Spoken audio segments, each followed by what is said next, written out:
o mago de todas as magias. A gente tava falando disso aí ali atrás. E eu vou retomar agora. Por quê? Cara, há muito tempo atrás, numa galáxia muito distante, no tempo que éramos felizes e não sabíamos, eu narrava D&D terceira edição. Não é nem 3.5, D&D 3. E tinha um amigo nosso, um rapaz de Brasília, bem apessoado. O cara tinha uma grana. O cara tinha os livros do AD&D, ele jogava AD&D com a galerinha dele lá. Então, era tipo o Marcelo. O cara é alfabetizado em inglês, o Sacho. Jeitoso, carismático, bonito. Então o cara sabia dos troços. Só que é o seguinte, o AD&D e o D&D 3 era um certo problema. Porque as regras eram meio que contraditórias em alguns momentos. E tinha umas magias que dava pra fazer combo, que eram coisas assim, absurdas. E ele era o cara que queria jogar de mago. E ele conseguia fazer o combo de talento e de magia em que o nível de conjurador dele era sempre 2, 3 vezes, 2, 3 níveis acima. E aí eles pegavam aquelas habilidades que diminuíam o nível de conjurador para quando você vai soltar magia, ou seja, você solta magia gastando slot acima, e ele compensava essa diferença. Ou seja, um mago que enfrentava uma criatura de mesmo nível e pela dificuldade ele teria certos entraves ali na aventura, ele conseguia enfrentar com uma vantagem gigantesca. E ele ficava sempre naquela briga do não, mas é assim que funciona, tentando jogar de maneira ilógica as explicações lógicas da regra. Porque a regra não nega às vezes, mas a lógica nega. Lá no nosso grupo de Discord, que a galera gosta de fazer muitas anotações, muitas tirar dúvida e tudo mais, de vez em quando aparecem umas perguntas assim, mas a magia tal, dá pra fazer tal coisa? Mas a magia tal funciona assim ou assado? Porque a descrição é pobre, a descrição não é muito exata. Só que aí a gente vai, o Marcelo fala uma coisa, eu falo outra, a galera discute, tentando levar o bom senso pra situação. E ele fazia o seguinte, ele botava a inteligência lá em cima, sempre botava o carisma lá embaixo, porque D&D, o problema é o carisma, né? Ninguém quer ter carisma. E com a inteligência lá em cima, ele conseguia alcançar todas as escolas de magia. E ele começava a combar esses efeitos com os talentos que ele comprava. E ficava insuportável. Era insuportável. Por quê? Porque é um personagem que não tem o porquê existir. Você não tem um personagem que sabe todas as magias, ele é o top em todas as magias, ele é o ápice de todas as magias, ele conhece tudo, ele sabe tudo. E ele não vai pra uma escola arcana, ele não vai trabalhar pra um rei, ele não vai... Cara, um personagem assim não tá vagando por aí. Ele é o conselheiro do rei. Por quê? Porque o cara já fez, já ganhou XP e tá lá. Na função dele. Ele tá dando aula na escola de magia. Por quê? Porque ele vai estar protegido. Porque quando um cara tem tanto poder na mão dele assim, ele não pode ficar por aí indefeso. Porque a galera vai querer pegar ele, pô. Os itens dele, as coisas dele. Então não vejo lógica nessa situação. E ele era um personagem assim. E só dava dor de cabeça. Como eu falei antes, quando você tem um personagem que só tem uma tecla, um piano de uma tecla só, você não consegue fazer música, cara. Então vai estragar a história, ou a história roda pra ele, ou não roda pro grupo. E ele, só pra você ter uma ideia, só pra concluir, Marcelo, desculpa, ele fazia umas coisas mais ou menos assim. Existia aquelas magias de encolher itens, né? Um item vai encolher para um tamanho muito menor, vai ficar leve e tudo mais. Então ele pegava um tronco de árvore e ele encolhia, botava na balestra e jogava.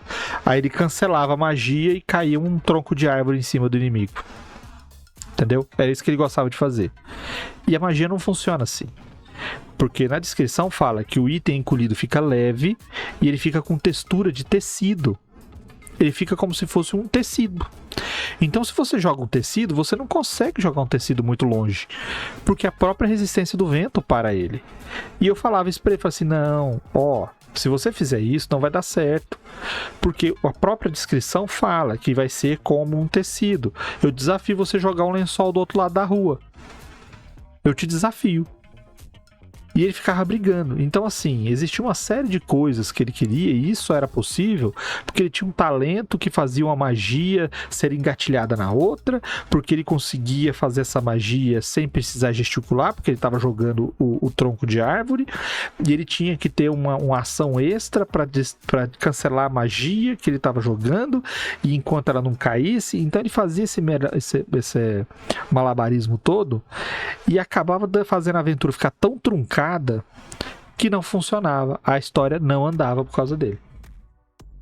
Eu concordo com o Otávio. O Otávio falou, amarra numa pedra. E eu concordo, a solução para jogador assim é amarrar numa pedra e jogar no rio. Jogar no rio. A gente falou sobre isso quando a gente falou sobre Combeiro, né? E foi bom porque o Líbio estava aqui. E aí a gente pôde humilhar ele adequadamente. O meu grande problema com Combeiro sempre foi, e vai continuar sendo, que eu vejo uma incompatibilidade entre o jogador Minimax e o jogador de RP. E como é RPG, não é Minimax G, não faz sentido. E você pode inventar todas as justificativas do mundo para o seu personagem ser desse jeito. Ele nunca vai ser um bom personagem. Então, assim, é um sacrifício. O bom personagem de RPG, em geral, sacrifica elementos mecânicos para dar a ele algum grau de profundidade. A regra de sistemas como Storytelling e como o sistema do que a gente jogava, o objetivo é esse, é você cobrar desvantagens para dar vantagens, para você não ter um personagem que seja assim. A gente está falando aqui de dois tipos de problema, dois clichês que são derivados do mesmo problema, que é o Minimax. O nosso amigo só jogava com um personagem estúpido, truculento e mal-humorado, porque ele estava fazendo Minimax, ele queria fazer o melhor combatente possível. O cara, para fazer o melhor mago possível, vai fazer vai jogar o carisma dele lá embaixo e depois vai lá, não, tá tudo bem, eu faço magia para substituir isso, mas não é a mesma coisa. Então eu acho assim, o combeiro tem esse problema. O combeiro é um clichê do RPG, o combeiro, e ele tende a trabalhar em cima do clichê, justamente porque ele vai construir personagens rasos e unifacetados. Aquela hora que eu te interrompi, Vermelho, que eu queria fazer uma piada. Jogador que faz personagem unifacetado, que é tipo um piano de uma nota só, me dá dó. É boa essa piada, não? Tem que ser igual os ogros, né? Igual cebola. Exatamente. Que faz os outros chorarem. Que faz os outros chorarem. Mas é isso que o Marcelo tá falando sobre o Minimax ser incompatível com o RP, é porque quando você tem um Minimaxer no time, o mestre tem que adaptar a dificuldade para agradar todos. E não tá, porque você faz um monstro muito forte que ele consiga bater de frente com o Minimax, ele vai amassar o RP. Geral, Você faz um personagem normal para poder jogar com um cara que tá de RP, ele vai ser amassado pelo Minimax. Então é incompatível, que o Marcelo tá falando por conta disso. E é um dos motivos das minhas discussões mais ferrenhas com o Líbio, que gosta de fazer o personagem combeiro, enquanto todo mundo gosta de fazer os personagens equilibrados. E aí, como que faz uma batalha? A gente vai ter que começar a fazer assim. Então, quando o Lib for dar dano, o dano vai ser dividido pela metade.